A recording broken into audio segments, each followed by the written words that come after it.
Praise the Lord. Praise the Lord. प्रभु को धन्यवाद देंगे कि सचमुच आज का दिन यहोवा ने बनाया। और हम प्रभु को धन्यवाद देते हैं कि वो हमें अपने भवन में लाया और शुक्रगुजारी मन से हम उसको धन्यवाद देते हैं। उसने मेरी मदद किया, हमारे दिल में आनंदित है और उसको धन्यवाद देते हैं। मेरा निवेदन है सिस्टर मैरी से कि वो प्रार्थना करेगी। हालेलुया। धन्यवाद और आपके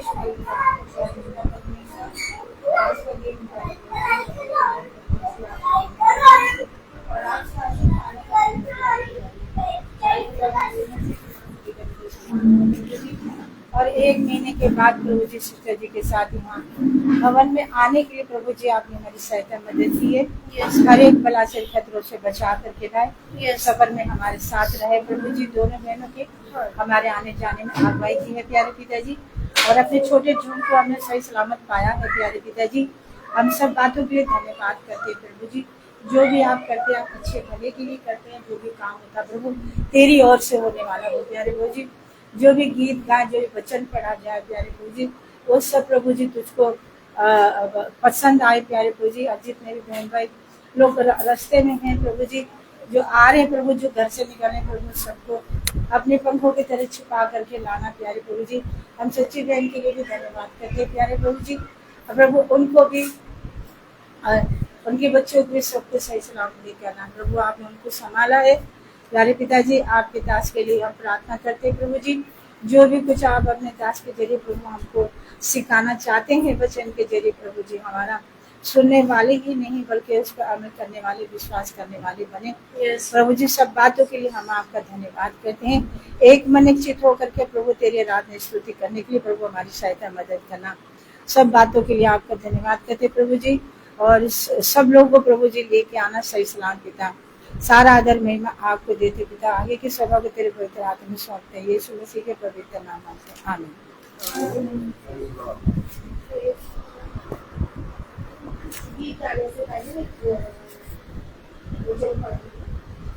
मैं पूरे मन से तेरा धन्यवाद करूंगा, देवताओं के सामने भी मैं तेरा भजन गाऊंगा।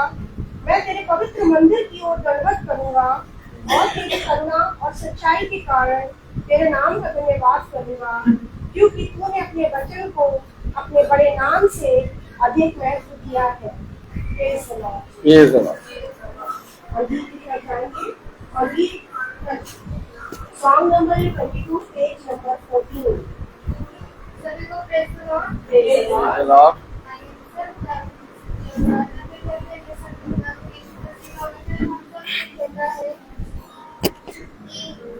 हमें खुदावंद की हमेशा इबादत करनी चाहिए और उससे संग हमेशा करते हैं। गाइए हम सब खुदावंद की आराधना करते हैं।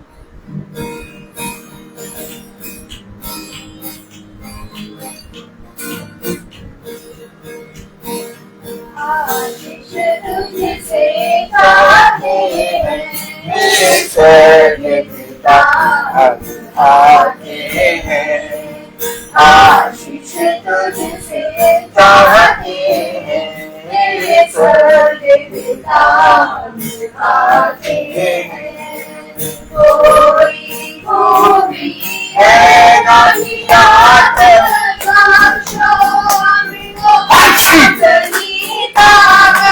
कोई खूबी है नहीं अपनी ताकत भारी दिलों को लाते हैं, भारी दिलों को लाते हैं। स्वर्ग पिता आते हैं। आशीष तुझसे गाते हैं स्वर्ग पिता आते हैं। बहुत खताएं की है निकलने जपाए की है। हमने बहुत खताएं की है में दबाएंगे, शर्म से सर झुकाते हैं, शर्म से सर झुकाते हैं, हे स्वर्ग पिता आते हैं, आशीष तुझसे चाहते हैं, हे स्वर्ग पिता आते हैं। तुम हो शक्तिमान प्रभु जी, कुदरत तुम्हारी शान यीशु जी, तुम हो शक्तिमान प्रभु जी, कुदरत तुम्हारी शान यीशु जी, हम सलाम गाते हैं, हम सलाम गाते हैं, हे स्वर्ग पिता आते हैं, आशीष तुझसे चाहते हैं, हे स्वर्ग पिता आते हैं, वंदे मातरम कभी न भूले दुख से दुनिया में तूने, वंदे को तू कभी न भूले दुख से दुनिया में तूने, उसी प्यार को चाहते हैं, उसी प्यार को चाहते हैं, हे स्वर्ग पिता अब आते हैं, आशीष तुझसे चाहते हैं, हे स्वर्ग पिता अब आते हैं, हे स्वर्ग पिता अब आते हैं, हे स्वर्ग पिता आते हैं।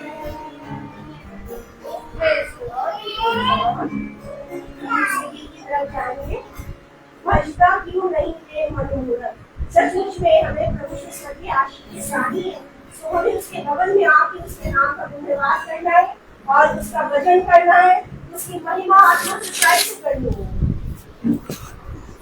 गीत है भजता क्यों नहीं थे मनोहर, यीशु नाम सच्चा।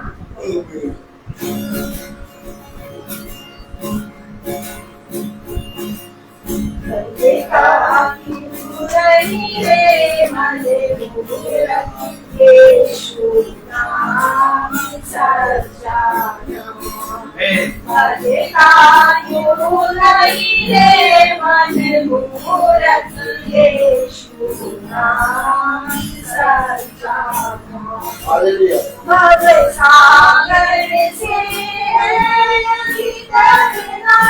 दुख संकट से नहीं कुछ डरना, भव सागर से नहीं डरना, दुख संकट से नहीं कुछ डरना, पार करेगा जीवन हरिया, पार करेगा जीवन हरिया, यीशु नाम सच्चा नाम। भजता क्यों नहीं मनोहर, यीशु नाम सच्चा नाम। हीरो गाए हाथ बनाए, चमक चमकता हाथ बनाए, हीरो गाए हाथ बनाए, चमक चमकता हाथ बनाए, सोच समझ के सौदा करेंगे, सोच समझ के सौदा करेंगे, यीशु नाम सच्चा। भजता क्यों नहीं रे मजबूर, यीशु नाम सच्चा नाम। दुनिया में नाते होते, तजने सभी को हंसते दुनिया में लागे होते सजने सभी हंसते रोते प्रभु नाम नित्य जपने भजने प्रभु नाम नित्य जपने भजने यीशु नाम सच्चा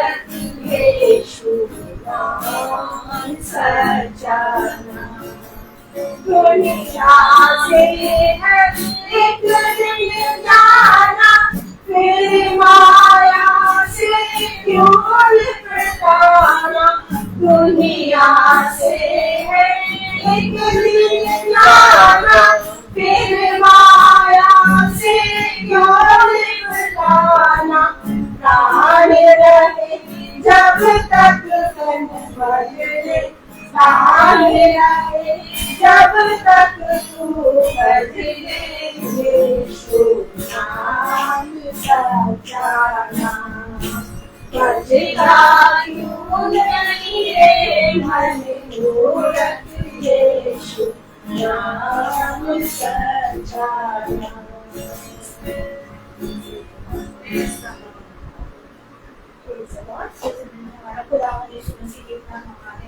हम लोगों का जीवन क्या है कि हम दुनिया में रहते थे बड़े हीरो का हृदय लेकर से रहते और हम इस बात को भूल जाए।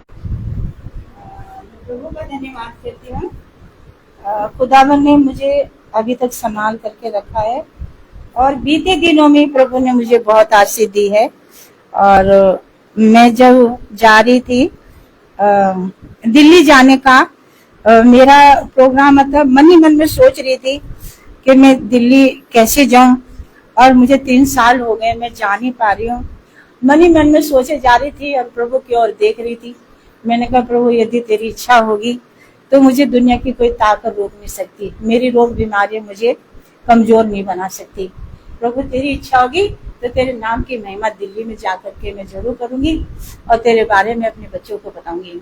तो खुदा आप, हाँ मैं क्या सोचती, और भी मेरे को लग रहा था कि दूसरी किसी गाड़ी में जाऊंगी तो बड़े झटके हटके लगेंगे, हिलूंगी डुलूंगी, मुझे बैठने की भी जगह नहीं मिलेगी।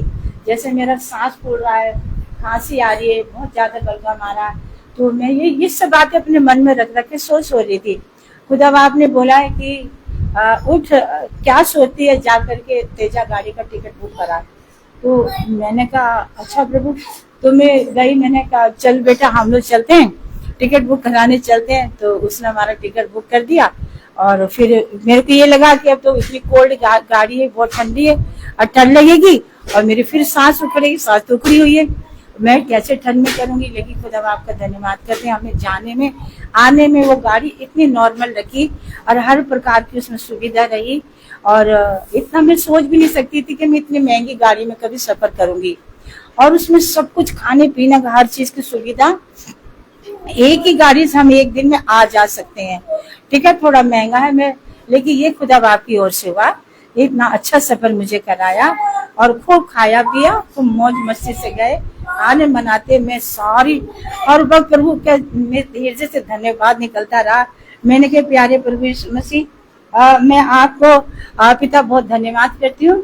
और खुदा बाप ने मेरा एकदम मेरी प्रार्थना को सुना और जो क्या कहते मेरा सब कुछ ठीक रहा सफर।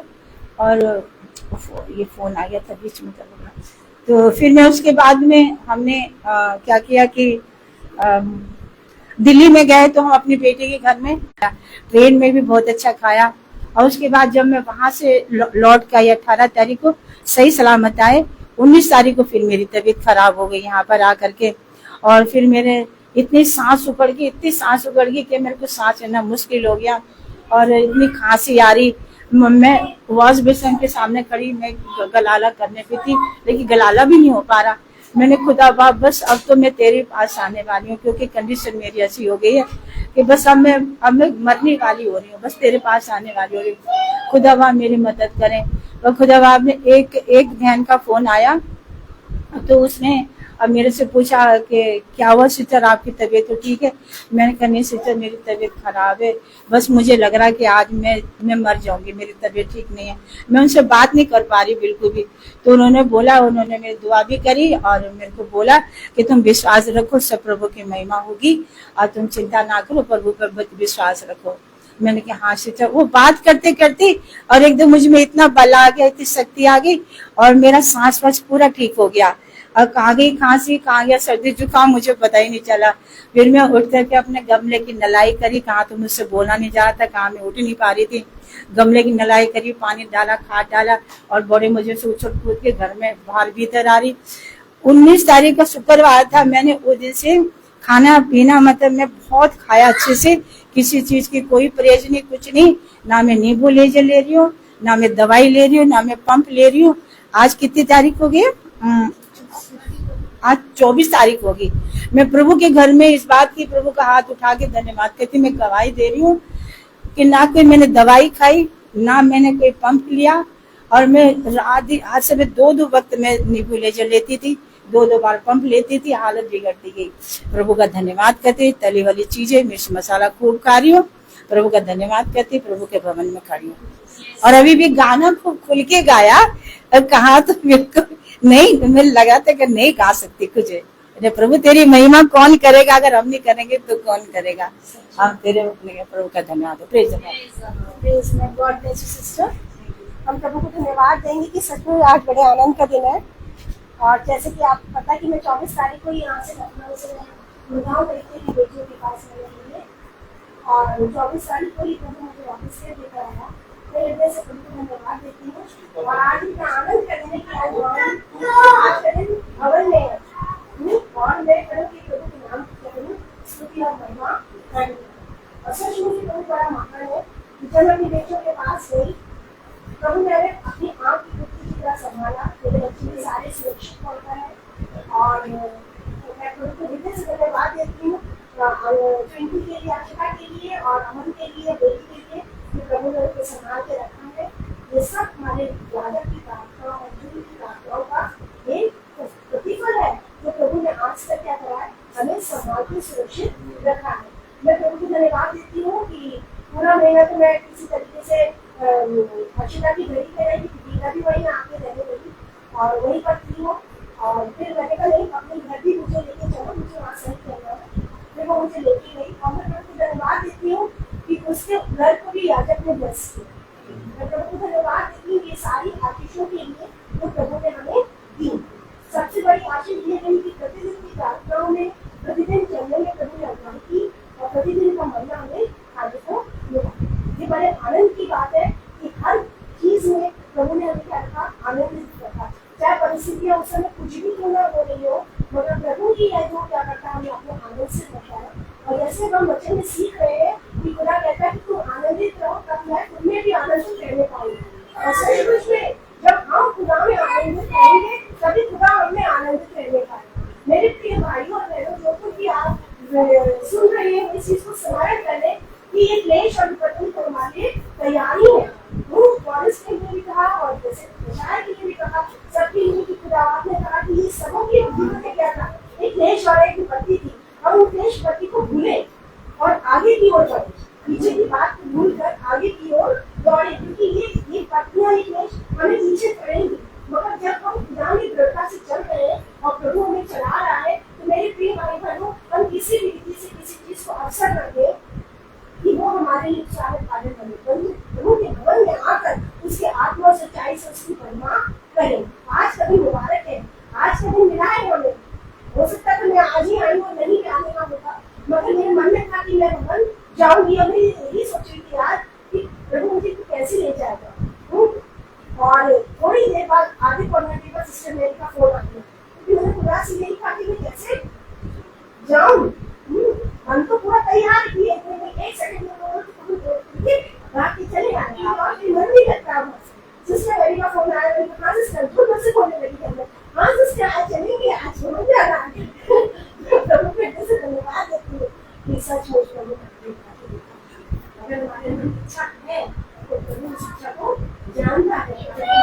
प्रभु को धन्यवाद देती हूँ और एक चीज की और धन्यवाद देना चाहती हूँ, आज धन्यवाद का विषय है मैं प्रभु को धन्यवाद भी देना चाहती हूँ कि खुदा ने टीना के ये मदद करी कि वो एक गाड़ी ले सकी और इसके लिए सारे राजा पूरे समय यही कहूँगी कि मैं भले ही शरीर से दूर होता हूँ, आत्मा से यही करती और ऐसे काम झटपट झटपट प्रभु कर रहा था, मुझे भी मिल रहा सारी चीजों का। ये भी यहाँ से वहाँ पहुँच गए, जैसे भी वहाँ आ गई और मैंने भी इसकी सहायता मदद की। मैं प्रभु को धन्यवाद दे रही हूँ कि वो थोड़ा चलाने लगी है और आगे भी प्रभु से संभालेगा। और सबसे जरूरी वो प्रार्थना मैं उन लोगों के लिए करके आई हूँ और उनको वचन बता के आई हूँ कि प्रभु के सब होगा, क्योंकि प्रभु के निकट ही क्या है, आनंद की महत्व। जो आनंद खुदा देगा शायद ये चीजें भी हमें वो आनंद ना दे सके, थोड़े पल भर के लिए होती है, मगर जो हमेशा का आनंद है वो खुदा देगा। मैं प्रभु को धन्यवाद देती हूँ कि अक्षिता को बहुत अनुग्रह और फजल से भरा खुदा है, उसे ताकत दी, सामर्थ दी और मैं प्रभु को धन्यवाद करती हूँ कि उसने प्रभु किया है और भी वो आगे प्रभु के बच्चे में बढ़ेगी, ऐसा मेरा विश्वास है। दोनों बच्चे हमारे दोनों बच्चे प्रभु की महिमा के लिए हर बात को। और सबसे बड़ी बात ये है कि हमारी झुंड में सच्ची बहन की विशेष प्रार्थना है और दिन प्रतिदिन हम बड़ी दीदी की प्रार्थना करते हैं कि प्रभु ने ताकत दे, सामर्थ्य दे, उनको शांति, इत्मीनान और चैन दे और जो कोई इंसान नहीं दे सकता वो सिर्फ खुदा दे सकता है। और मैं प्रभु को धन्यवाद देती हूँ कि ऐसा हो गया है कि प्रभु ने आज उनको इत्मीनान से चैन और शांति दी, क्योंकि याजक का पूरा झुंड उन्हें उनके लिए प्रार्थना कर रहा है और हम निवेदन करते हैं खुदाबाद से कि वो खुदाबाद जो घटी हुई उसको पूरा करना है, क्योंकि वो घटी नहीं है, क्योंकि हमें मालूम है कि वो प्रभु हमारे बीच में, हमारे संग में और हमारी बातों की शांति होते हैं। आपको कि हर एक बुराई में एक बहुत बड़ी बुराई छिपी रहती है जिसको हम देखने वाले हो सकते। विशेष रूप से के लिए कि पूरे समय वो तत्पर रहते हैं, पूरे समय वो हमारे हर बातों को सुनते हैं और साथ साथ उनकी सहायक भी साथ जैसे हम लोग प्रार्थना में कर रहे थे और सिस्टर बैठकर के लिए प्रार्थना में ही करते, तो बाहर आपने उन्हें चलने की सामर्थ दी है तो ऐसी भरपूरी से बनी रहने पाए और हम देखते कि खुश होते हैं और आनंदित होते हैं। फिर प्रभु ने कहा है कि चार में प्रभु में सदा आनंदित होते। बीच में कौन आ गया था, मैं डिस्टर्ब हो गई थी और मुझे उसी पे मुझे एक वचन मिला आयु का 14:7 में ऐसे लिखा है, जब मेरी तबीयत खराब हो रही और मैं ठीक हुई तो उसमें ऐसे लिखा है, वृक्ष की तो आशा रहती है कि चाहे वो काट डाला भी जाए तो भी फिर पनपेगा और उससे नरम डालियां निकलती है, चाहे उसकी जड़ भूमि में पुरानी हो जाए और उसका फूल मिट्टी में सूख भी जाए तो भी वर्षा की आकर वो फिर पनपेगा और पौधे की नई और उसमें शाखाएं फूटेंगी। ऐसा ही मेरे बेटा, जैसे कि मैं एकदम से टूट गई थी और अल्लाह खाते में अपनी मम्मी तो इसमें सूखापन अंदर आ आता, लेकिन प्रभु के एक वचन मेरे हृदय में छुपा हुआ था। मैंने प्रभु से कहा, मैंने कहा प्रभु जी आपने तो कहा नदी 28 की 20 आयत में कहा कि मैं संसार के अंदर तुम्हारे साथ हूँ, तो प्रभु तो आज भी मेरे साथ खड़ा है और जो ये डालियां का दिखाया गया तो मेरे मन में परमेश्वर की जो वर्षा हुई है सामर्थ्य की जो वो और सिस्टर ने जो अंदर करा है बताया, तो एक लम्हाई खा करके और फिर से वो कैनिया में वो हाई है फिर से कोमल में फिर से आने लगी। तो इसी तरीके से बरसात के दृष्टांत दिया परमेश्वर ने, जैसे बरसात पड़ेगी तो वो डालियां फिर से वो करते रहेंगे। तो ये भी आसमानी वर्षा है जो हमारे दिल पर पड़ती है और हम इस हमारे बड़े हो जाते हैं। और प्रभु जी का धन्यवाद करते हैं कि हमारे पास इतना चीज कि हम जितनी भी तारीफ करें उतना ही कम है, बाकी में हमको उन सबको पानी कर दिए हैं और वो हमको हर प्रतिदिन प्रभु में गर्म करते हैं, वचन में हमें गर्म करते हैं। और जब भी वचन सुनाते हैं मेरी चश्मे से मेरी आंखों से धुआं बहुत दिखता है, मैं सही से ठीक से नहीं पहचान पाती हूँ और मुझे लगता है मैं मालूम हो रहा था पास्टर जी की इनके पढ़ने से पहले मुझे वचन मिल जाए, पहले मुझे वचन मिल जाए। और जी पास्टर जी बोले में पता ये इतना हो किधर जल्दी से दौड़ निकाल देगा।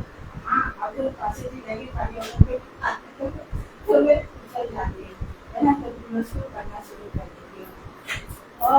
और भी बहुत सारी गवाही पर मैं भूल जाती हूँ, मुझे याद नहीं रहती है, लेकिन थोड़ा थोड़ा करके देती। तो यही है कि परमेश्वर की वर्षा आदमी को पढ़ती है, वचन को पढ़ती है और परमेश्वर के पास को जो भी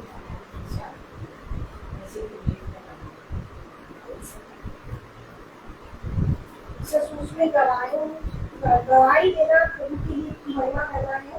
और जैसा मुझे नसीब है कि यही गवाह है जो ईश्वर का यीशु को परमेश्वर में स्थिर रहेंगे और परिश्रम करेंगे। मैं प्रभु को धन्यवाद देती हूँ कि सचमुच में जो किसी बात को कहूँगी छोटी तो नहीं है, तो बहुत बड़ी ही, मगर एक बहन की मेरे साथ कुछ महीने मेरे साथ ही मेरे रिश्ते की और वो मुझसे कहने लगी जब मैं बात उनकी वचन की और ये प्रार्थना सभा की, तो उनसे कहने लगी सर तुम्हें तो दिखती हो उस पर और तो दिख रही नहीं है मुझे।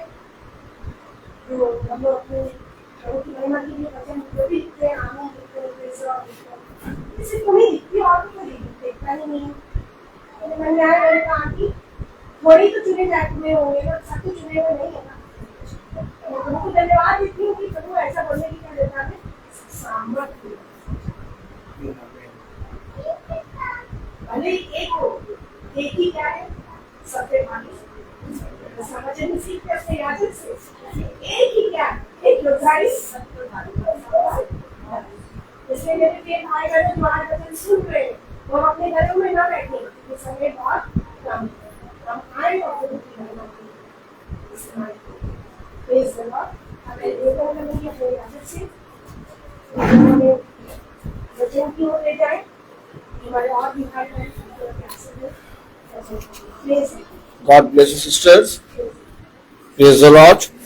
कितनी उत्तम बात कि एक बार फिर से पिता ने हमें और आपको एकत्रित किया और ये जो हम प्रतिदिन एकत्रित होते हैं इसके लिए पिता ने एक योजना बनाई और इससे पहले कि हम इस पृथ्वी पर जन्म लें हमारे लिए पिता ने पृथ्वी पर समय नियुक्त करा।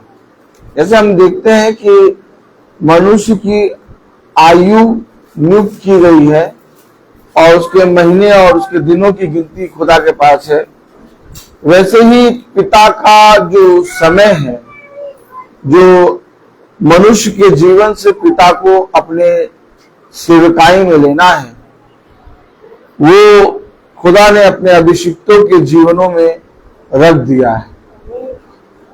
इससे पहले कि आदम और हव्वा दिन के ठंडे समय आए खुदा ने आदम और हव्वा के जीवन में एक समय रखा कि वो अपने सृष्टिकर्ता के साथ संगति करें और बहुत आयत से फलवंत हो। हम देखें कि एक दिन में 24 घंटे होते हैं और हर एक मनुष्य को चाहे वो गरीब हो चाहे वो अमीर हो चाहे वो बलवान हो चाहे वो बुद्धिमान हो चाहे वो धनवान हो चाहे जैसा भी मनुष्य हो हर एक मनुष्य को खुदा ने 24 घंटे दिए हैं। लेकिन सबसे उत्तम बात यह कि उस 24 घंटे में पिता ने हमें अपने वचन और अपने नजदीक आने के लिए एक समय दिया है। हमेशा याद रखिए मेरे प्यारे भाई बहनों, मनुष्य उस 24 घंटे में सोता है खाता है बहुत से काम करता है, अपने दिनचर्या के सारे काम करता है, अपने जॉब को करता है, अपने खाने पीने के लिए कार्य करता है, बहुत से कार्य करता है, घूमता फिरता है। लेकिन उस 24 घंटे में हर एक मनुष्य के पास वो ठहराया हुआ समय नहीं है जिस समय में वो इकट्ठा हो जाए। लेकिन होते हैं और हम करते क्या है, हम उस समय में अपना जीवन का हर एक चीज भूल जाते हैं, हमें कुछ स्मरण नहीं रहता।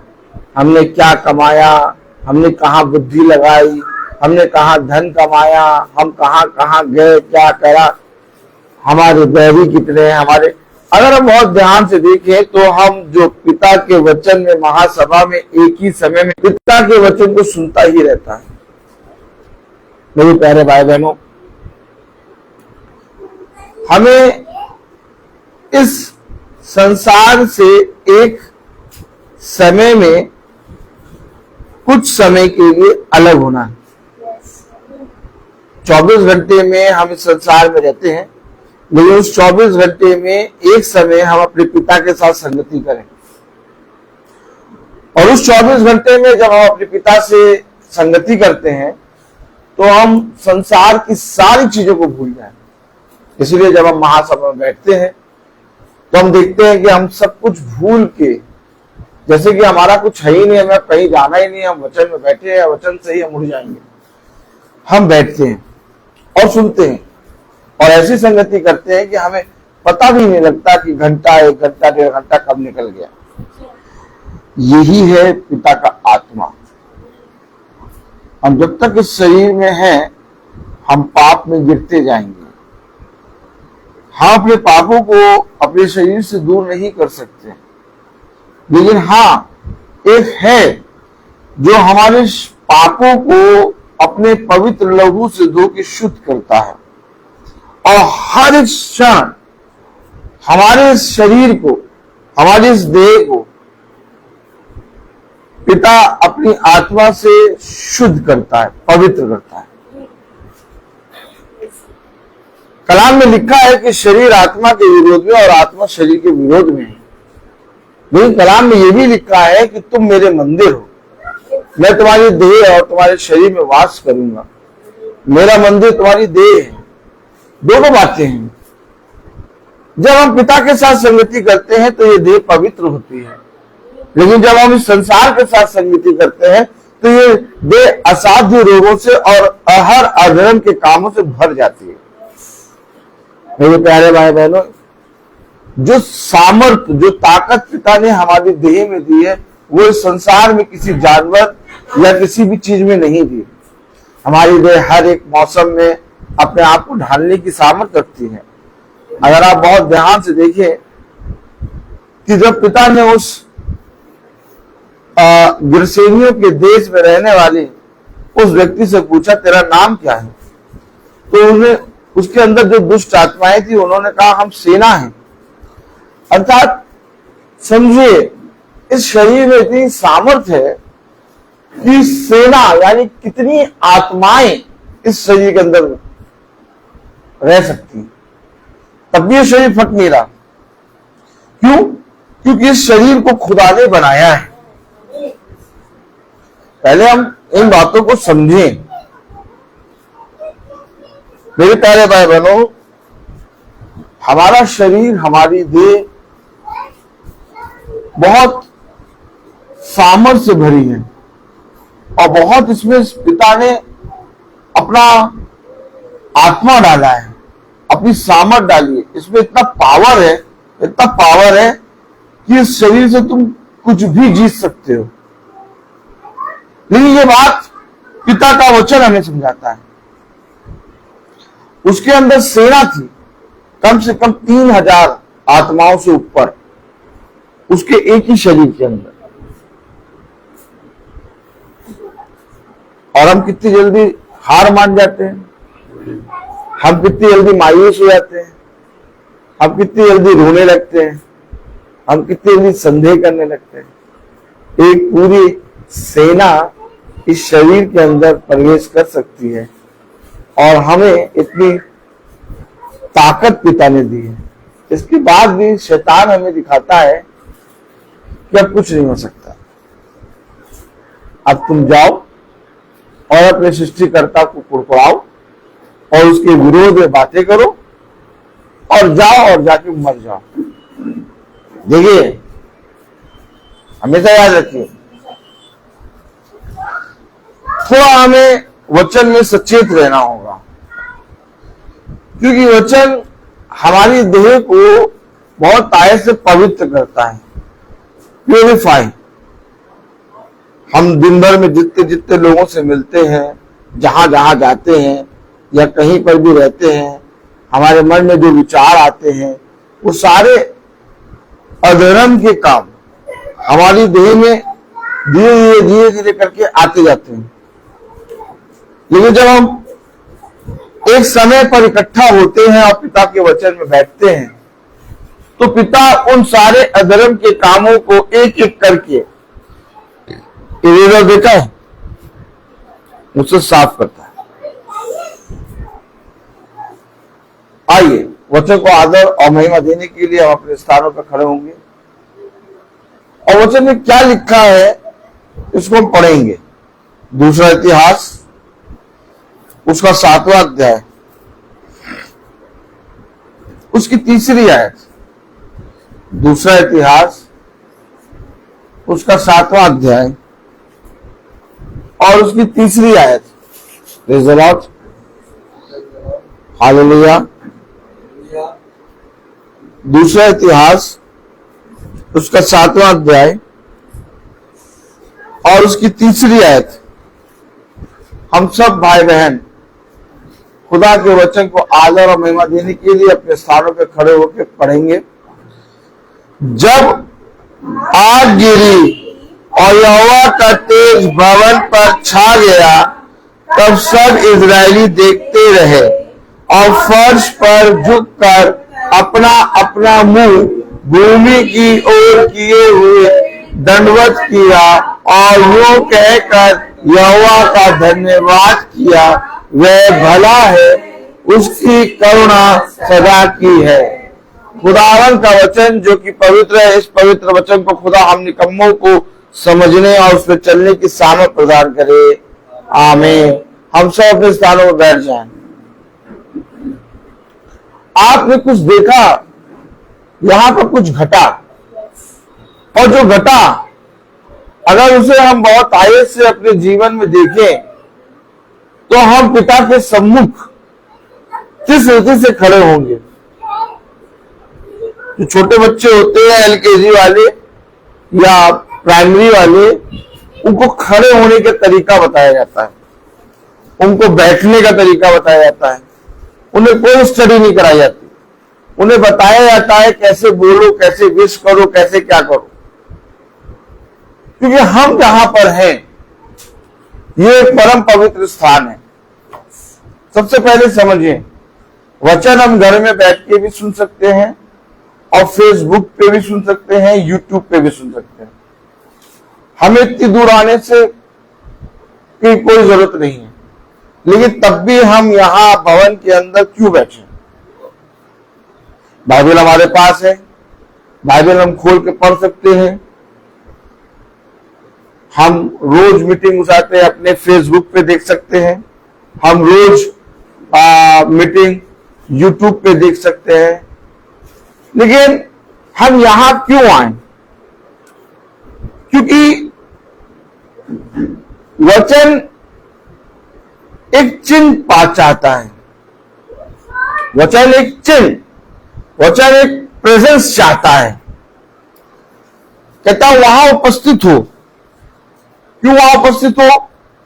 क्योंकि जब तुम वहां उपस्थित होगे तो इससे ये पता चलेगा कि तुम मेरी आज्ञाओं को मानते हो। आज समझे कि नहीं समझे? नहीं समझे? वचन बहुत लोग सुन रहे हैं, 500 लोग, 600 लोग, 400 लोग रोज सुनते हैं, इसमें व्यूज आ जाते हैं। हम व्यूज का क्या करेंगे? 400 लोग सुनो, 500 लोग सुनो, प्रभु करे 1000 लोग सुने, सब सुने, लेकिन ये वचन हम लोग प्रचार क्यों कर रहे हैं? केवल सुनाने के लिए? केवल सुनाने के लिए हम वचन प्रचार कर रहे हैं? नहीं, हमारा वचन को प्रचार करना एक मन फिरा हुआ है। यानी इस संसार में की वस्तुएं हमारे जीवन में बहुत से अधर्म के काम, उन सारी चीजों से मन फिराओ। हमें कोई मतलब नहीं कि आप किस चर्च के हैं, हमें कोई मतलब नहीं आप किस संस्था के हैं, हमें नहीं मतलब कि आप क्या अपने जीवन में करते हो। यीशु मसीह ने कभी, आप मुझे बताइए, जब यीशु मसीह के पास लोग आए 4000 3,000, 5,000, हजारों की भीड़ या उसके शिष्य। यीशु मसीह ने कभी उनसे उनकी संस्था पूछी? यीशु मसीह ने कभी उनसे ये पूछा कि तुम किस संस्था के मेंबर हो? यीशु मसीह ने कभी उनसे पूछा कि तुम क्या करते हो? यीशु मसीह ने कभी उनसे पूछा कि तुम्हारे जीवन में तुम क्या क्या करते हो? कुछ उससे उन बातों से मतलब नहीं है। अगर आज हम पुत्र और पुत्री हैं तो हमें इन सारी बातों से मतलब नहीं। सबसे पहले अगर कोई मिलता है तो वो आपसे पूछता है आप किस संस्था के हैं, आप कहाँ जाते हैं, आप कौन से चर्च जाते हैं। कोई ये नहीं पूछता आप मसीही हैं। बच्चों को समझें, बच्चों को समझें।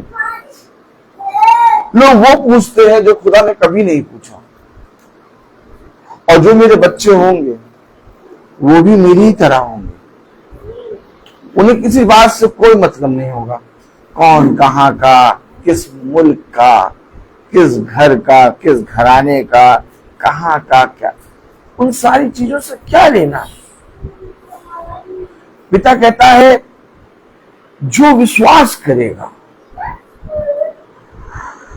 और विश्वास करने वालों की ये चिन्ह होंगे कि वे मेरे नाम से अद्भुत अद्भुत कार्य करेंगे। और विश्वास करने वालों की ये चिन्ह होंगे कि वे बैठेंगे नहीं, वे चलेंगे फिरेंगे। वचन मैं रोज प्रचार कर रहा हूं, और ये वचन मैं नहीं प्रचार कर रहा हूं, मेरा खुदा अर्थात वो सहायक जो खुदा ने हमारे और आपके लिए इस पृथ्वी पर भेजा अर्थात पवित्र आत्मा हम सबको प्रचार कर रहा है। हम सब सुन रहे हैं और हम सब चलने वाले बने। हम सब यहां पर बैठे हुए हैं, हम सब यहां आके बैठ कर ये गवाही दे रहे हैं कि हम पिता की आज्ञाओं को पूरा तो नहीं मान पाते, लेकिन स्मरण रखते हैं और उसका भय मानते हैं, और उसके भय में हम कुछ आके बैठते हैं। जिस दिन आपके अंदर भय आएगा, जिस दिन आपके अंदर पिता के वचन के प्रति उसकी आज्ञाओं को मानने का खिंचाव आएगा, आप भवन के अंदर उपस्थित हो जाएंगे। ये दर्शाता है कि आप बाइबल अर्थात वचन को कैसे पढ़ते हैं। ये दर्शाता है कि आप संगति में कैसे जुड़ते हैं। देखिए कलाम में क्या लिखा है। कलाम में लिखा है जब आग गिरी। अब आप देखा, जब आग गिरी, बहुतों ने दूर से देखा, अरे उजाला हो रहा है, वहां आग गिरी है। बहुतों ने बहुत दूर से देखा, वहां आग गिरी, वहां आग गिरी। लेकिन उस आग जो गिरी है उसके अंदर भी कुछ लोग हैं।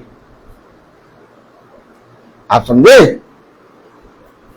राजा की पूरी प्रजा, अधिकारी, अधिपति, सब जने उपस्थित थे। लेकिन सदरक, मशेक, अबेदनगो ये आग के अंदर थे। ये आग के अंदर थे। वहां पर भी आग गिरी, वहां पर भी आग आई, वहां पर भी लोग देख रहे आग, राजा भी देख रहा आग। लेकिन कुछ लोग उस आग के अंदर। तो ये जो आग के अंदर है, हम और आग राजा की कुर्सी में बैठे हैं, प्रजा में खड़े हैं, ये आग के अंदर है। क्योंकि कलाम में लिखा है जब आग गिरी और यहोवा का तेज भवन पर छा गया। कहां छाया? यही बात है, हमें ये तेज खींच के लाया है, हमें पिता का भय खींच के लाया है।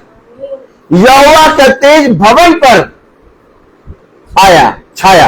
आमीन। समझिए, मेरा ये मतलब नहीं है कि मैं घर में बैठूं, मेरा ये मतलब नहीं कि मैं घर में फेसबुक से, यूट्यूब से सुन लीजिए आप।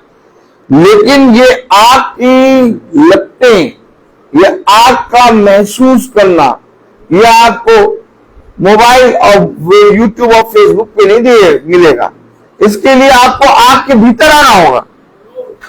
तब कलाम ने लिखा, वचन में लिखा, भवन पर छा गया। आमीन। तब सब इजरायली देखते रहे। देखा? किसने देखा? वे जो भवन में थे, वे जो भवन में प्रवेश कर रहे थे। कलाम में लिखा, तब सब इजरायली देखते रहे और फर्श पर देखा। तरीका देखा आपने? पैर पे पैर चढ़ा कर नहीं, सर लटका के नहीं, बल्कि फुर्ती के साथ उस प्रेजेंस के सामने, उस आत्मा के सामने दंडवत कर रहे हैं। यह तरीका आज इस तरीके में कोई भी संस्था में नहीं दिखता। हम लोग जब भवन आते हैं और थोड़ा समय रहता है तो हम लोग बाइबल पढ़ते हैं। चाहे तो हम लोग बहुत हफ्ते बाद मिलते हैं, हम लोग एक दूसरे के हालचाल पूछे, और तुमने कल क्या बनाया था? तहरी बनाई थी, चटनी बनाई थी कि नहीं बनाई? हमसे मांग लिया होता, हमने चटनी बनाई थी। हम लोग ये सब बातें क्यों नहीं करते? हम लोग जब भवन में आते हैं चुपचाप आके बैठते, बाइबल खोलते और पढ़ते, और कोई एक दूसरे से बात क्यों नहीं करता? क्योंकि ये तैयारी है, ये तैयारी है। हमेशा याद रखिए, भवन के अंदर प्रवेश करने से पहले मुझे अपने आप को पिता के सम्मुख प्रस्तुत करना है, और ये तरीका है, ये तरीका है। जाइए संस्थाओं में ये चीज नहीं मिलेगी आपको। वे पैर पे पैर चढ़ा के बैठेंगे, उनकी जूते नोक वाले होंगे और एक जूते के ऊपर दूसरा जूता रख के बैठेंगे, पैर हिलाएंगे, क्योंकि वो आग, वो जो छाया है वो उन्हें दिखाई नहीं दे रहा। हम गिनती नहीं देखते कि कितने लोग हैं, कितने लोग नहीं हैं, क्योंकि जो पिता का भय है वो बहुत बड़ा है, पूरी पृथ्वी पर छाया है। इसलिए दाऊद कहता है, कहां जाऊं मैं, तेरी आत्मा के से बचकर कहां जाऊं? क्यों? क्योंकि तेरा भय,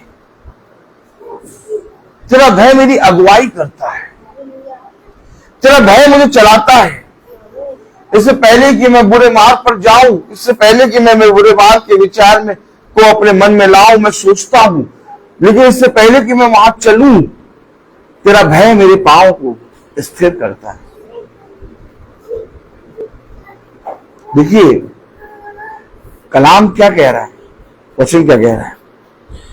जब आग गिरी और यहोवा का तेज भवन पर छा गया, तब सब इजरायली देखते रहे और फर्श पर झुककर अपना अपना मुंह भूमि की ओर किए हुए दंडवत किया और यूं कहकर यहोवा का धन्यवाद किया, वह भला है, उसकी करुणा सदा की है। आमीन।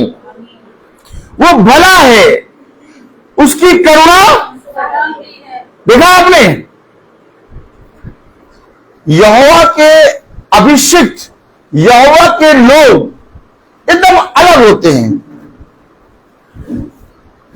वे झुक रहे हैं, वे दंडवत कर रहे हैं और कह रहे हैं यहोवा की करुणा सदा की है। हालेलुया। किस रीति से प्रार्थना कर रहे हैं, किस रीति से भवन में प्रवेश कर रहे हैं। क्यों? आखिर ऐसे क्यों है? क्योंकि उन्हें वो आत्मा सिखा रहा है। और आत्मा क्या सिखा रहा है? दूसरा इतिहास उसका 6वां अध्याय और उसकी 36वीं आयत में लिखा है, निष्पाप तो कोई मनुष्य नहीं। देखिए, ये देखिए, सीधे मछली की आंख पे मारता निशाना। हो सकता है दिन भर में मैंने कुछ अचीव कर लिया हो। खाली रहिए। हो सकता है दिन भर में मैंने कुछ हासिल कर लिया हो और उस हासिल करने को लेकर मैं बहुत फूल रहा हूं। हो सकता है मेरा बैंक बैलेंस बढ़ गया हो। बड़ी मजा आती, ताले रहिए तो ताली में आ रहे। तो चाहते ना बैंक बैलेंस बढ़े, जो मेरा चाहता बैंक बैलेंस बढ़े, ताली बजाओ, कस के बजाओ। ये देखिए महिला ने बैंक बैलेंस के लिए मुश्किल ये तो अपने आप ही बढ़ेगा। हो सकता है कि मैंने धन बहुत प्राप्त कर लिया हो सकता है मैं बलवान हो गया हूं, हो सकता है मैंने बुद्धि प्राप्त कर ली हो, मतलब मैंने अपने जीवन में कुछ भी कर लिया हो, लेकिन जब मैं वचन के पास आया तो उसमें लिखा दूसरा इतिहास उसका 6वां अध्याय उसकी 36वीं आयत, निष्पाप खत्म, कहानी खत्म। क्या समझते हो अपने आप को? बहुत बड़ा भक्त, बहुत बड़ा वचन में चलने वाला ब्रदर रोहित, प्रतिदिन वचन बोलने वाला है, कोई मनुष्य नहीं। ये वचन खुलकर मुझे बताता है। मैं क्यों इस वचन पर विश्वास करूं और क्यों मैं भवन के पास आकर दंडवत करूं? क्योंकि मुझे मालूम है कि मैं चाहे जितना प्योरीफाई हो जाऊं, मैं चाहे जितना पवित्र बन जाऊं, लेकिन इसकी पवित्रता के सामने मैं कुछ भी नहीं हूं। और जिस दिन मनुष्य के जीवन में, उसके हृदय में, उसके मन में यह बात आ जाती है, मेरे प्यारे भाई बहनों, उसके पापों में लगाम लग जाता है। पापों में लगाम लगता नहीं है, ये लगाता है, ये बताता है, बता रहा है ब्रदर रोहित, निष्पाप तो कोई मनुष्य नहीं है। आमीन। क्यों मैं भगवान आऊं? क्योंकि इस्राएली लोग झुककर दंडवत कर रहे हैं। आप जानते हैं यहूदियों के विषय में आजकल बहुत चर्चा हो रही है। लोग कह रहे हैं एक भी यहूदी को जिंदा नहीं छोड़ेंगे, सबको मारेंगे। कैसे मारोगे? कैसे मारोगे? यहूदी तो खुदा ने कहा मेरी आंख का तिनका है, छूना नहीं। हमेशा आप एक बात स्मरण रख लीजिए, किसी मनुष्य के विषय में आप बुरा बोले तो ठीक है, लेकिन किसी यहूदी के विषय में कभी बुरा ना बोलना। क्यों? ये यहूदी जो है वो आज भी पिता के वचन और उसकी आज्ञाओं पर एकदम दृढ़ है।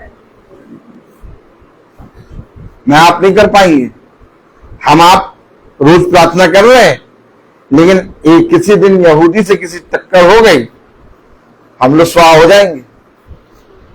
बहुत दृढ़ है यहूदी, बहुत विश्वास में बड़े हुए हैं, उन्हें किसी चीज का भय नहीं होता। वे हमेशा ये बात अपने मन में रख के चलते हैं कि हमारा खुदा जीवित है। उन्हें अपने बच्चे, अपनी पत्नी, अपने पति, अपने काम से भी मतलब नहीं रहता। खरगोर को वो कमा रहे होंगे, तुरंत छोड़ के भागेंगे। उनको किसी चीज से लगाव है ही नहीं। वो जब से जन्मे हैं तब से उनको ये वचन सिखाया जा रहा है और खुदा का आत्मा उनको गाइड कर रहा है कि तुम इस संसार के नहीं हो, तुम इस पृथ्वी पर मेरे एक गवाह हो। इजराइल हमेशा याद रखिए। और ये इतने पवित्र, इतने सामर्थ्य होके झुक रहे हैं, दंडवत कर रहे हैं, और हम सातों दिन मोटा मोटा आहार खाने वाले और एकदम मोटी चमड़ी होके बैठने वाले और कुछ भी प्रार्थना परिश्रम ना करने वाले कैसे बैठते हैं? यही सारी बातें भवन में हमें सिखाई जाती है। कलाम में लिखा दूसरा इतिहास उसका 6वां अध्याय और उसकी 36वीं आयत, निष्पाप तो कोई मनुष्य नहीं है, यदि वह भी तेरे विरुद्ध पाप करे और तू उन पर खोप करके उन्हें शत्रुओं के हाथ कर दे और वह उन्हें बंदी बनाकर किसी देश को, चाहे वह दूर हो चाहे निकट, ले जाए। यानी जब वे पाप करें और तू उन्हें बंदियों के हाथों में भेज दे, और वो चाहे दूर हो चाहे पास हो, वो पाप करते रहे, तो यदि वे बदुआई के देश में सोच विचार करें। आप देखा आपने ये राजा सुलेमान की प्रार्थना है। क्या करें भैया, क्या करें? इसका आवाज तो निकालिए। कलाम में लिखा 37वीं आयत में, तो यदि वे बदुआई के देश में सोच विचार करें, यानी हम चाहे जितने बड़े पाप में गिरे हों,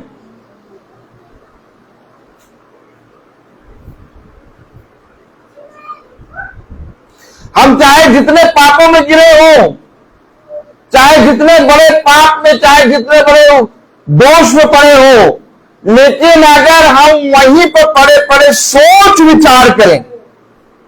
देखा, कहीं आपने देखा ऐसा खुदा?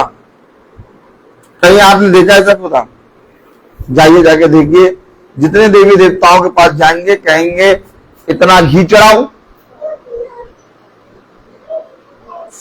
और इतना तागा ले आओ, इतनी लकड़ी ले आओ, ये ले आओ, वो ले आओ, वो ले आओ, ये ले आओ। लेकिन वचन क्या कह रहा? केवल सोच विचार। कैसे हमारा खुदा इन सारे चीजों से अलग है। अगर कोई याजक आपके पास आए और कहे कि नहीं, आपके घर में हो जाते हैं, मुझे कोई साया लग रहा है, मुझे ऐसा लग रहा है, क्या देखिए, कोई याजक अगर आपके घर में आए और कहे कि मुझे आपके घर में कोई प्रेत या आत्मा का साया लग रहा है, इसके लिए आपको ये काम करना होगा। आप समझ लीजिएगा कि ये भूत सिद्धि वाला है, क्योंकि कलाम बता रहा कि तुम चाहे जितने बड़े पाप में गिरे हो, ये समझिए, कलाम कह रहा तुम चाहे जितने बड़े पाप में गिरे हो, बदुआई में चले गए हो, चाहे दूर चाहे पास, लेकिन वहीं से तुमने अगर सोच और विचार किया, क्या सामर्थ्य खुदा। कभी आपने सोचा इतनी सामर्थ्य? हमने तो सोचा कि कैंडल जाके जब तक नहीं चढ़ाएंगे और जलाएंगे नहीं, तब तक हमारे जीवन में भला नहीं होगा।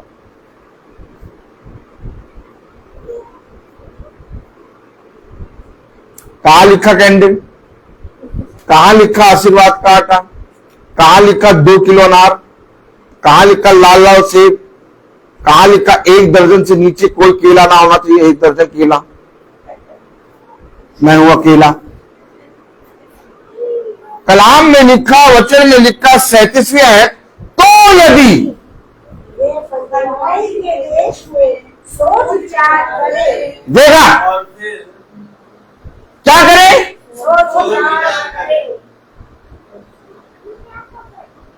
आप कितनी भी बड़ी परिस्थिति में पड़े हो, आपके जीवन में जॉब हो ना हो, आपके जीवन में एक अच्छा पति हो ना हो, आपके जीवन में एक अच्छी पत्नी हो ना हो, रिपोर्ट ब्लड की रिपोर्ट पता नहीं क्या बता रही हो, आपके जीवन में बहुत से असाध्य रोग हो, आपके जीवन में बहुत से मनमुटाव हो, आपके जीवन में बहुत से कलेश हो, इन सब का एक ही उपाय, सोच विचार। अब पढ़िए जरा 37वीं आयत।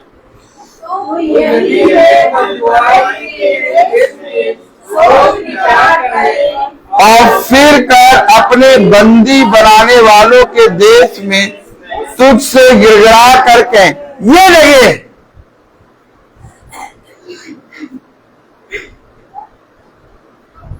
पास्टर साहब आ रहे हैं, बिरयानी बना दे, खिलाओ बिरयानी पास्टर साहब को, खिलाओ। हमारा माइंड पता है कहां से थे? बिरयानी के अंदर। और हमने ये सोचा है कि पास्टर साहब को बिरयानी अच्छी लगती है, बिरयानी खिला देंगे, हमारे घर में आशीष आ जाएगी। हमने ये सोचा कि पास्टर साहब को हम अपने जीवन में टाइट निकाल के देंगे और पास्टर साहब प्रार्थना करेंगे तो हमारे घर में बरकत आ जाएगी।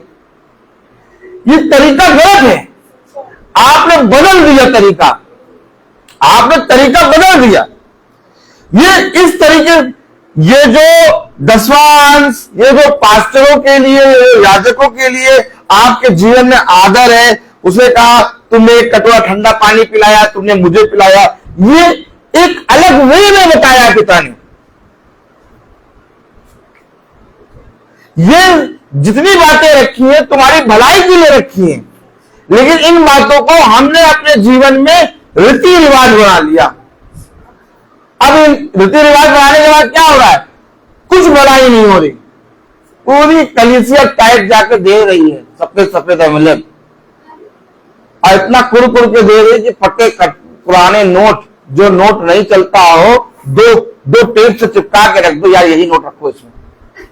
कुड़ के दे रहे हैं, लेकिन बहने दे रहे हैं, देना भी है। पास्टर साहब ने ऐसा बताया।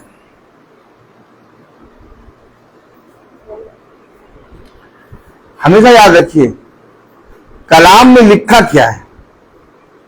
कलाम में लिखा है, तो यदि वे बदुआई के देश में सोच विचार करें और फिर कर अपने बंदी बनाने वालों के देश में तुझसे गिड़गिड़ा कर कहें, हमने पाप किया और कुटिलता और दुष्टता की है। ये जो भवन है, ये जो भवन में हम बैठे हैं, क्यों बैठे हैं? इसके विषय में सुलेमान प्रार्थना कर रहा है। कह रहा बदुआई में दूर दूर तक, भला चाहे दूर चाहे पास चले गए हो, लेकिन तुमने सोच विचार करके कहा कि हमने पाप किया है और तेरे विषय में दुष्टता की है। आगे बढ़े।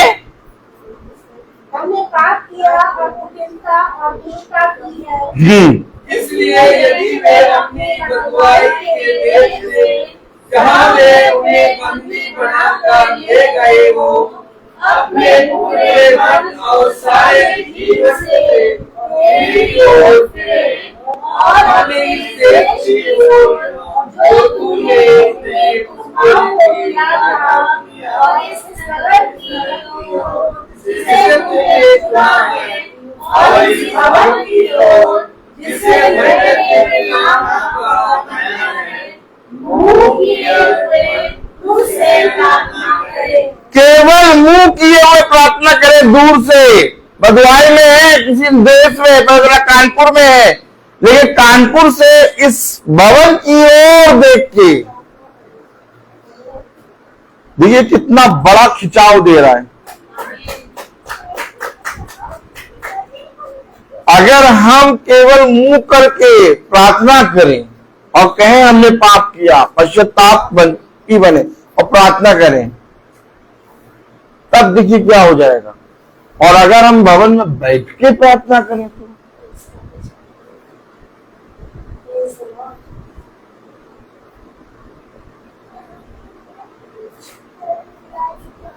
लोगों के पास कार है, लोगों के पास खाना है, लोगों के पास घर है, लोगों के पास कपड़े हैं, लोगों के पास सब कुछ है, लेकिन परम पवित्र स्थान नहीं है। ये बात समझो, परम पवित्र स्थान तुम्हें यूं नहीं मिलेगा। जब तक खुदा ना चाहे तब तक तुम उसके परम पवित्र स्थान में नहीं आ सकते।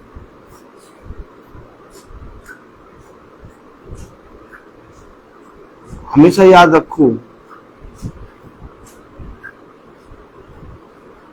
इतना ज्यादा सामर्थ परम पवित्र स्थान में होती है कि तुम दूर से अपने पूरे मन से फिर के पश्चाताप करके कहो, यहोवा मैंने तेरे विरोध में पाप किया। और जरा क्या कह रहा है 38, इसलिए यदि वे अपनी बदुआई के देश में जहां वे उन्हें बंदी बनाकर ले गए हों, अपने पूरे मन और अपने सारे जीव से तेरी ओर फिरे और अपने इस देश की ओर जो तूने उन्हें के पुरखाओं को दिया था, और इस नगर की ओर जिसे तूने चुना है, और इस भवन की ओर मुंह किए हुए तुझसे प्रार्थना करें तो तू अपने स्वर्गीय निवास स्थान में से उनकी प्रार्थना और गिड़गिड़ाहट सुनना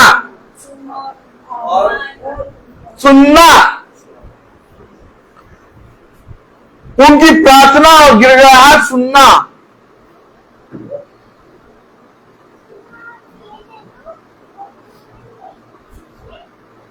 मेरा दौड़ना और मेरा परिश्रम व्यर्थ नहीं हुआ।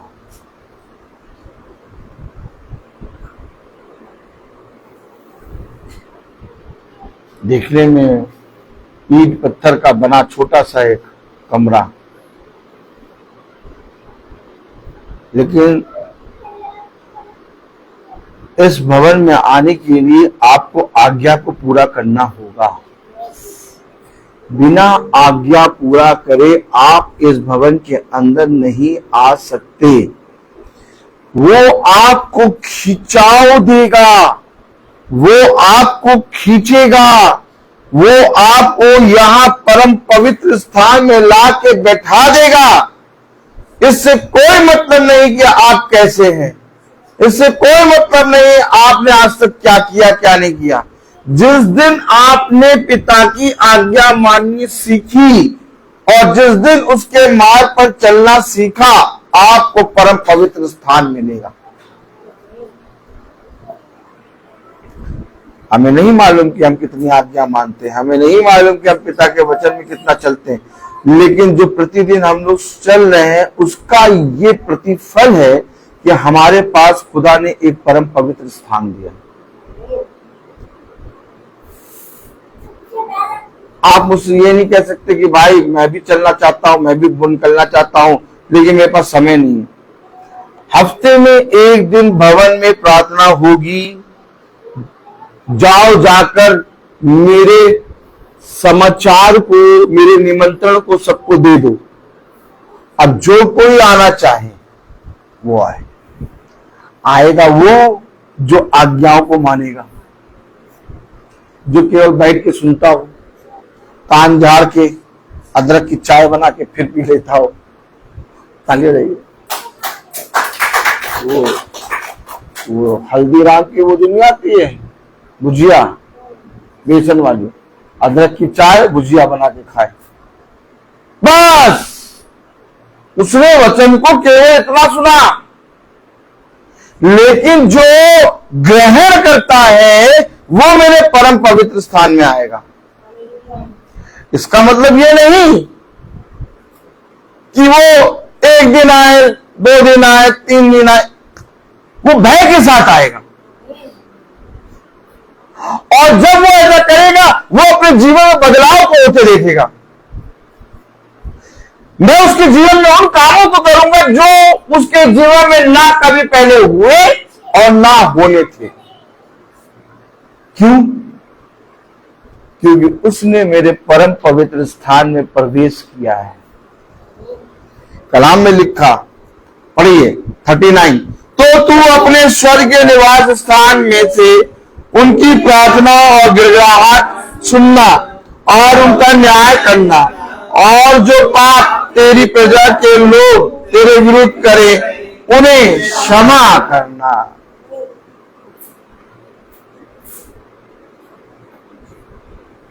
क्षमा करना। जो पाप तेरे विरोध में तेरी प्रजा और तेरे लोगों ने किए उन्हें क्षमा करना।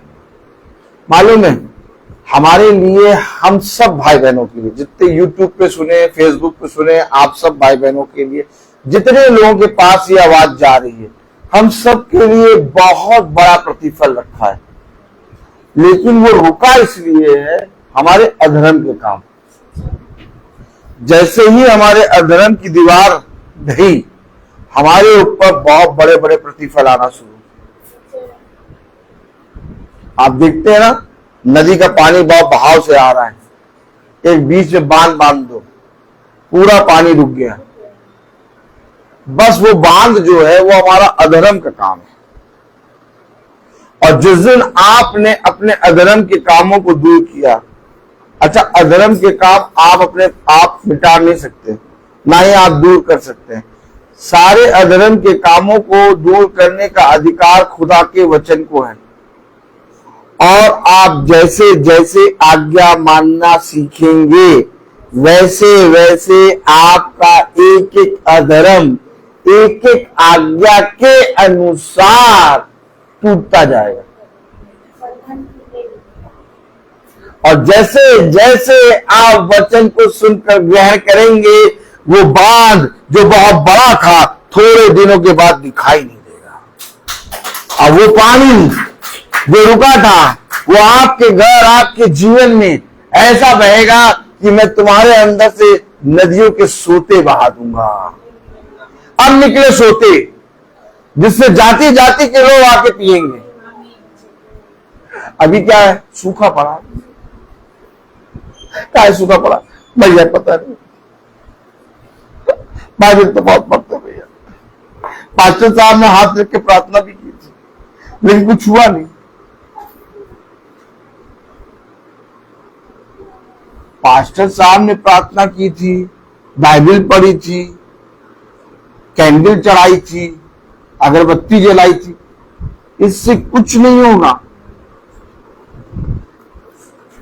होगा तुम्हारे परिश्रम और तुम्हारे कामों के द्वारा जो तुम पिता के वचन में कर रहे हो। कितने लोगों को मालूम है आप भवन है? कितने लोग अपने कामों में व्यस्त हैं? कितने लोग अपने घरों में हैं? कितने लोग मैंगो शेक इस समय बन रहा है? ताली बजाइए। मैंगो शेक, कौन सा शेक? इसी टाइम पे, इस टाइम पे 4 से 6 के बीच ठंडा ठंडा मैंगो शेक पी रहे हैं। देखा आपने? आपने देखा? आप कहेंगे ये देखो ये वचन बोलते बोलते मैंगो शेक कहां से लिया है? ताली बजाइए। आपको लग रहा मालूम नहीं है, खाने पीने में बहुत लुप्त है। लोग खाने पीने में बहुत लुप्त हो रहे हैं। वे क्यों नहीं आ पाए?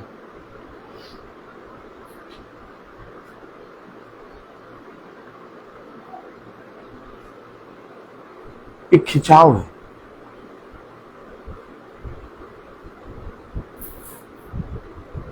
एक दूत है जो तेरे आगे आगे चलेगा। वो तुझे बताएगा कि तुझे कहां जाना है। दूत वगैरह है नहीं सामने, घर में पड़े। अगर दूत होगा तो खींचेगा।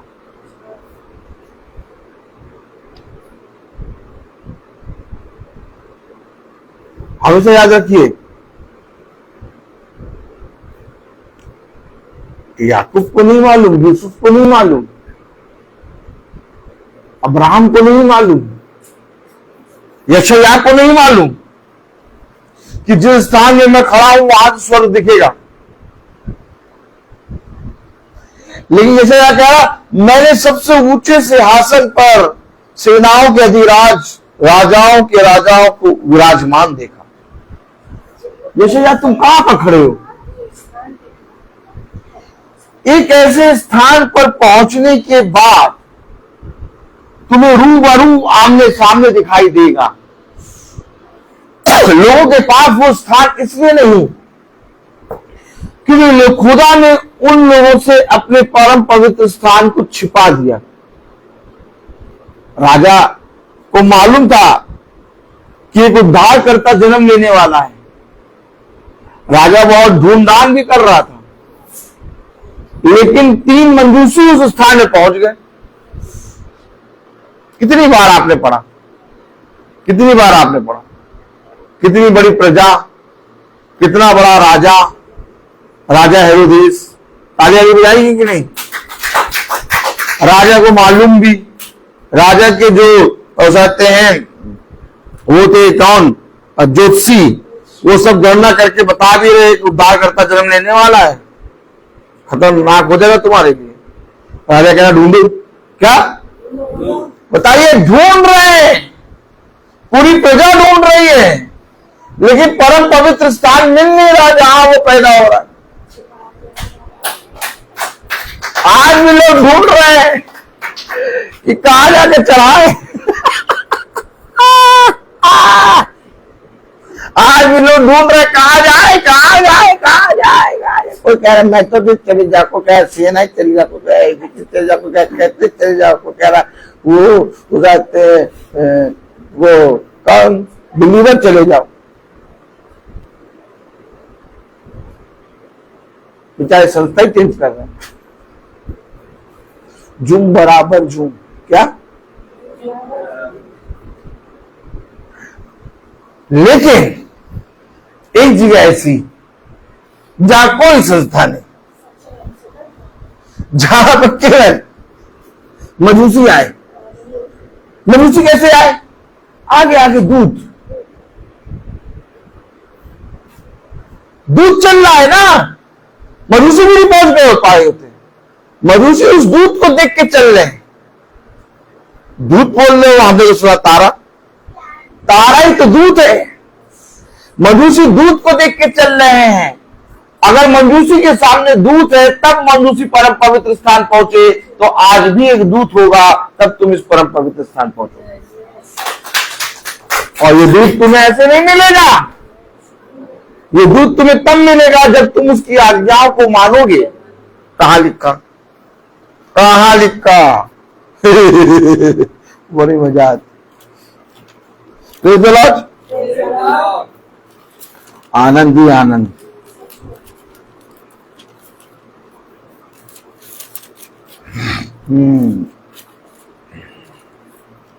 निर्गमन 23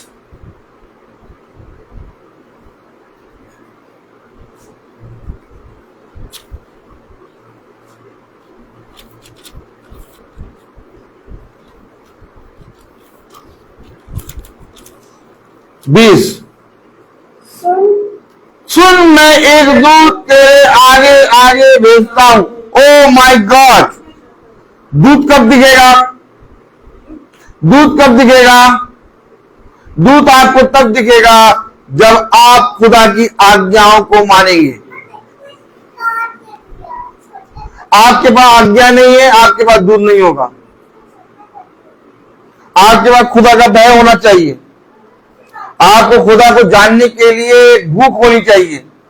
उसने कहा क्या ही धन्य है वो धर्म के भूखे हैं, क्या ही धन्य है वे जो धर्म के प्यासे हैं। Praise the Lord. निर्गमन उसका 23वां अध्याय और उसकी 20वीं आयत में लिखा, सुन मैं एक दूत तेरे आगे आगे भेजता हूं जो मार्ग में तेरी रक्षा करेगा। क्या करेगा? अब समझते जाइए, समझते जाइए। क्योंकि जब मैं परम पवित्र स्थान के लिए निकलूंगा तो बहुत से काम मेरे पास आ जाएंगे। भैया हम तो चाहते हैं भवन में आए, लेकिन क्या करें, काम है। अब इन कामों के कारण ही आज बहुत से लोग भवन में नहीं बैठे। लेकिन दूत उन कामों को तुम्हारे जीवन से दूर करके तुम्हें लाएगा मार्ग में। कलाम कह रहा, वचन कह रहा, सुन मैं एक दूत तेरे आगे आगे भेजता हूं जो मार्ग में तेरी रक्षा करेगा। और जिस स्थान को मैंने तैयार किया, अरे भवन तैयार है क्या? मैंने तैयार किया। ये भवन ब्रदर रोहित का नहीं है, ये भवन हम सबका है, क्योंकि तैयार किया है मेरे पिता ने। कोई संस्था हो तो उसको तैयार करने वाला अपना नाम देता है, संस्था के आगे नाम लिखता है और लिखते हैं ये संस्था इसकी है। लेकिन जिसको खुदा तैयार करता है वहां किसी का नाम ही नहीं। जाओ देखो कहीं प्लेट लगी हो, मैंने तैयार किया। मैंने क्या कह रहा? और जिस स्थान को मैंने तैयार किया है उसमें तुझे पहुंचाऊंगा। मैं कह तो रहा हूं दूत के बिना आप पहुंच ही नहीं पाएंगे।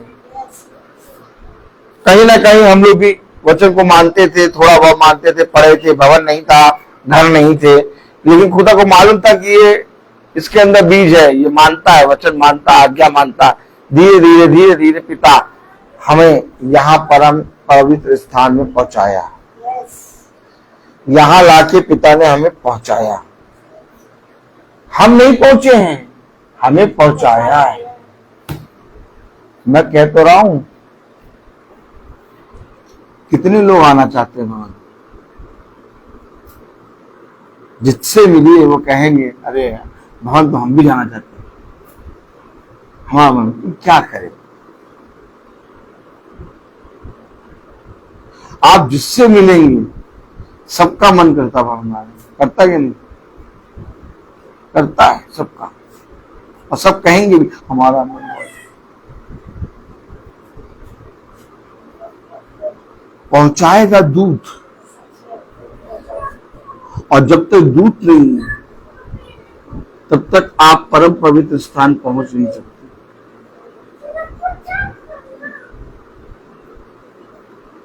अपने आप को धोखा ना दो। ये वचन बहुत परम पवित्र है। इस वचन को जानने के लिए, इस वचन में चलने के लिए हर दिन परिश्रम करो। एक ना एक दिन तुमसे प्रभु का दूत, प्रभु का आत्मा बात करेगा, और जिस दिन वो तुमसे बात करे तुम उसकी सुनना। कलाम में लिखा, पढ़े, उसके सामने 21। नहीं, हम नहीं आ पाएंगे, हमें तो वहां जाना है ना। अब दूत एकदम क्लियर हो गया, बहुत से लोगों के सामने दूत क्लियर है कि भवन जाना चाहिए, हाँ जाना चाहिए, लेकिन उसके बाद भी वो अपनी हट में बैठे। हम जा पाएंगे, दूत कह रहा नहीं, तुम्हें भवन जाना होगा। हाँ भवन तो जाने का मन है, जा नहीं पाएंगे।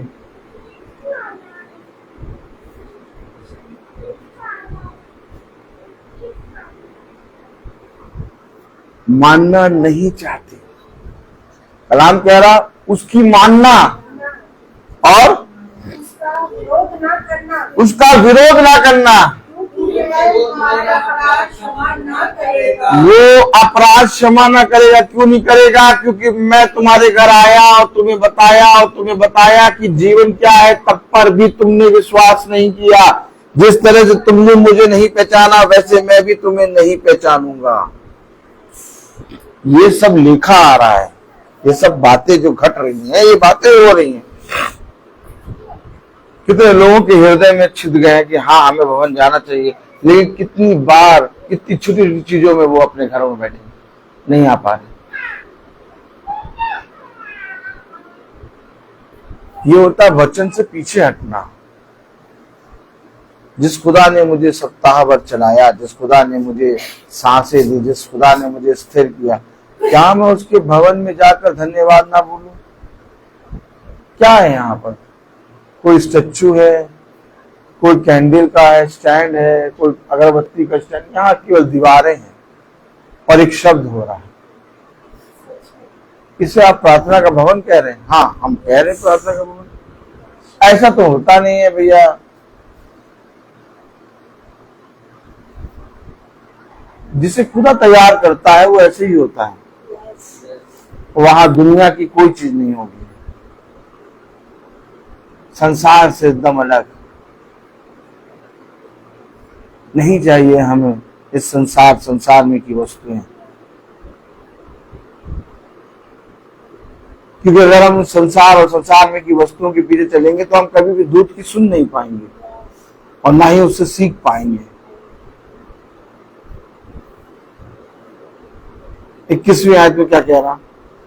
उसके सामने सावधान रहना और उसकी मानना, उसका विरोध न करना, क्योंकि वह तुम्हारा अपराध क्षमा न करेगा, इसलिए कि उसमें मेरा नाम रहता है। ये देखिए,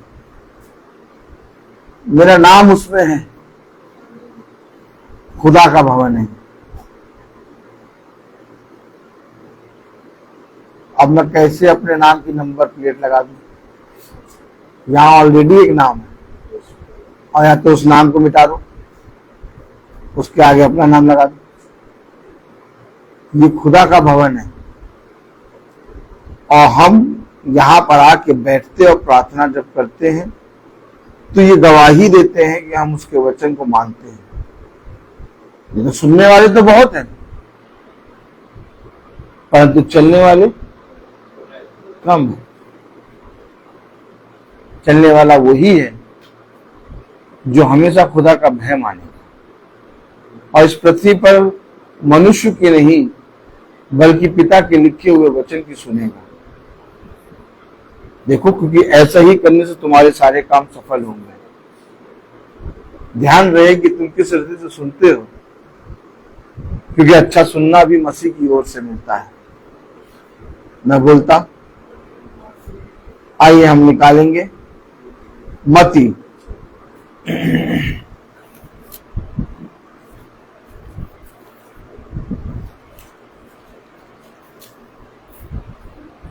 Praise the Lord.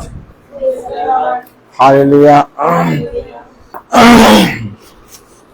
I sister, आ जाइए। Yes sister. हम निकालेंगे मत्ती 6:1-4 तक। प्रभु को धन्यवाद दें कि इसके द्वारा जान सावधान रहो, तुम मनुष्य को दिखाने के लिए अपने धर्म के काम ना करो, नहीं तो अपने स्वर्गीय पिता से कुछ भी फल ना पाओगे। इसलिए जब तू दान करे तो अपने आगे तुरई ना बजवा, जैसे कपटी सभाओं और गलियों में करते हैं, ताकि लोग उनकी बड़ाई करें। मैं तुमसे सच कहता हूँ कि वे अपना प्रतिफल पा चुके। परंतु जब तू दान करे तो जो तेरा दाहिना हाथ करता है उसे तेरा बायां हाथ ना जानने पाए, ताकि तेरा दान गुप्त रहे और तब तेरा पिता जो गुप्त में देखता है तुझे प्रतिफल देगा।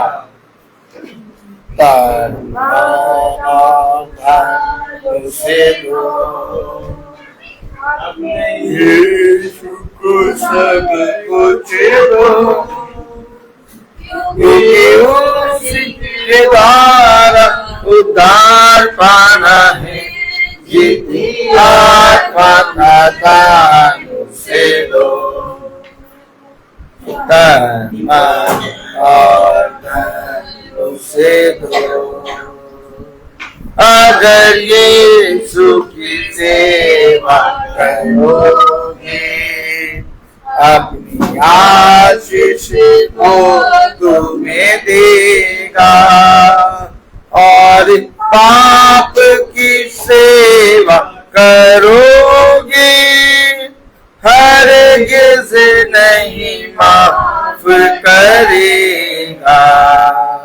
उसके लहू में दिल दोनों, अपने यीशु को सब कुछ दो, क्योंकि उसी के द्वारा उद्धार पाना है। जीती आत्मा का दान से दो,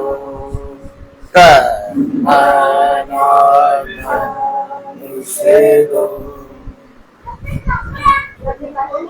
पहला इतिहास उसके 29 चैप्टर और उसकी 7 आयत पढ़ेंगे। हे मेरे खुदा, मैं जानता हूँ कि तू मन को जांचता है और सिधाई से प्रसन्न रहता है। मैंने तो यह सब कुछ मन की सिधाई और अपनी इच्छा से दिया है, और अब मैंने आनंद से देखा है कि तेरी प्रजा के लोग जो यहाँ उपस्थित है वे अपनी इच्छा से तेरे लिए भेंट देते हैं। आमीन। निवेदन करूंगी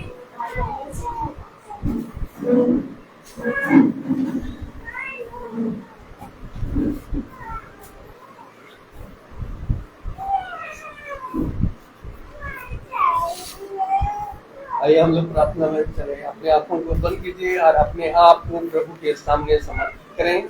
आप प्रभु से प्रार्थना करें कि प्रभु मेरे विचारों को, मेरी जुबान को, मेरे सब कुछ को शुद्ध कर, ताकि मैं केवल खुदा को ही अपना प्रभु मानूं, खुदा के अनुसार आचरण करूं।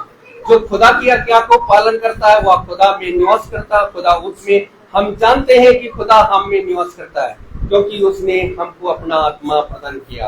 और जो शिक्षा आप लोगों ने अब्राहम से सुनी, यदि वह आप में बने रहेगी तो आप भी पुत्र तथा पिता में बने रहो। प्रभु यीशु मसीह ने हमें यह प्रतिज्ञा दी, वह है अनंत जीवन। जो खुदा की इच्छा को पूरी करता है वह युग युग तक बना रहता है। हे पिता स्वर्ग और पृथ्वी के प्रभु, मैं तेरी स्तुति करता हूँ क्योंकि तूने इस राज के रहस्यों को मेरे बच्चों के लिए प्रकट किया। प्रभु की महिमा इस भवन में निवास करे। प्रभु कहते हैं कि मैं तुम लोगों को एक नई आज्ञा देता हूँ, मैंने जैसे तुम लोगों को प्यार किया वैसे तुम भी एक दूसरे को प्यार करो। यदि कोई मुझे प्यार करेगा तो वह मेरी शिक्षा पर चलेगा और मेरा पिता उसे प्यार करेंगे और मैं उसके पास आकर उसमें निवास करूंगा।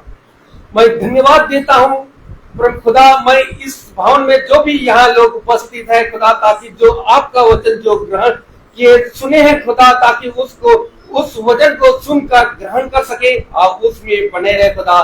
मैं धन्यवाद देता हूँ खुदा, जो यहाँ पर उपस्थित है जितने लोग भी, वह उनके लिए मैं दुआ करता हूँ खुदा, ताकि जो आपका वचन को सुने हैं और उसको ग्रहण करने के लिए उनको सामर्थ्य दीजिए। आपका अनुग्रह उन लोगों पर बने रहे खुदा, ताकि वह आपका वचन को सेठ में ग्रहण कर सके।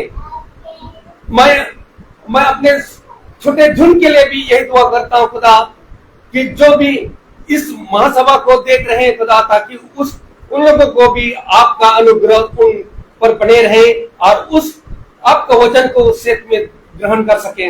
मैं सूची के परिवार के लिए मैं दुआ करता खुदा, जितने लोग उस घराने में है खुदा, ताकि उनको शांति प्रदान करे। आपका अनुग्रह उन घरों में बने रहे खुदा, ताकि उन सब लोग वह आपके अनुग्रह में, आपकी दया, आपकी कृपा उन पर बने रहे और आपका वचन को सेठ में सुनकर और उसमें बने रहे खुदा। खुदावन, मैं उनके सब परिवार के लिए भी यही दुआ करता खुदा, आपका आत्मा उस घराने में बने रहे खुदा, ताकि सब उनके जितने परिवार में है खुदा, ताकि उनको शांति मिल सके और आपका वचन को सुन सके और उस आपके वचन में बने रहे। खुदावन, मैं अपने छोटे झुंड के लिए भी यही दुआ करता हूँ, जितने यूट्यूब या फेसबुक द्वारा देख रहे खुदा, वह उनको भी आपका अनुग्रह, आपकी कृपा उन पर भी बने रहे खुदा। खुदावन, मैं हमारे जो भी भाई बहन है जो यहाँ पर उपस्थित नहीं हो पाए खुदा, ताकि उनको भी उनके घरानों को भी आशीर्वाद प्रदान करे। आपका करुणा, आपकी कृपा, आपकी दया उन पर भी बने रहे। मैं अपने याजक के लिए भी मैं यही दुआ करता हूँ खुदा, जो वह दिन प्रतिदिन आपके वचन को सुनाते हैं और हमें उस वचन के द्वारा हमें सामर्थ्य मिलती है, हमें उद्धार मिलती है खुदा। उनके परिवार को, उनके सब जनों को वह आप आशीर्वाद दीजिए, आपकी अनुग्रह में बना के रखे खुदा। मैं उनके भाई माता पिता जो जहाँ मेरठ में गए हैं खुदा, ताकि उनको भी सही सलामत पहुंचे है खुदा, उनको भी आपका अनुग्रह में बना के रखे, ताकि सही सलामत वहाँ यहाँ तक आने में उनको मिल सके और सही सलामत यहाँ तक ला सके खुदा। उनको भी आपकी अनुग्रह, आपकी कृपा उन लोगों पर भी बने रहे खुदा। मैं सब लोग यहाँ जितने भी उपस्थित खुदा, ताकि सबका आपका अनुग्रह हम लोगों पर भी बने रहे और हम लोग आपका वचन में हम लोग दृढ़ होकर और आपका वचन को जाने और सुनकर उसको ग्रहण कर सके। मैं यही दुआ करता हूँ हमारे प्रभु यीशु मसीह के नाम पर, आमीन। हमारे पिता तू स्वर्ग में है, तेरा नाम पवित्र माना जाए, तेरा राज आए, तेरी इच्छा जैसे स्वर्ग में वैसे पृथ्वी पर पूरी हो। हमारा प्रतिदिन का आहार आज हमें दे और हमारे अपराध हमें क्षमा कर, जैसे हम भी अपने अपराधियों को क्षमा करते हैं, और हमें परीक्षा में डाल परंतु बुराई से बचा, कि बादशाहत कुदरत और जलाल में महिमा सदा तेरी है। आमीन।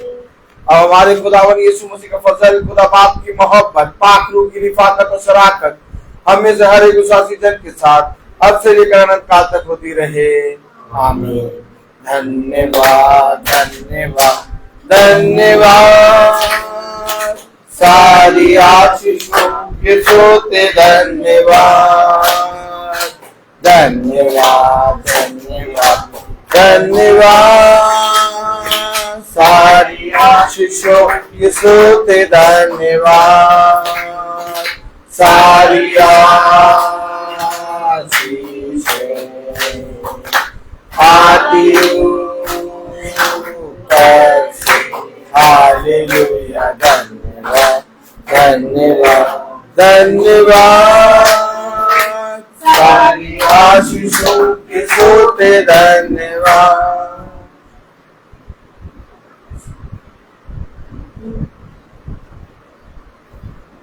सब भाई बहनों को प्रेज द लॉर्ड।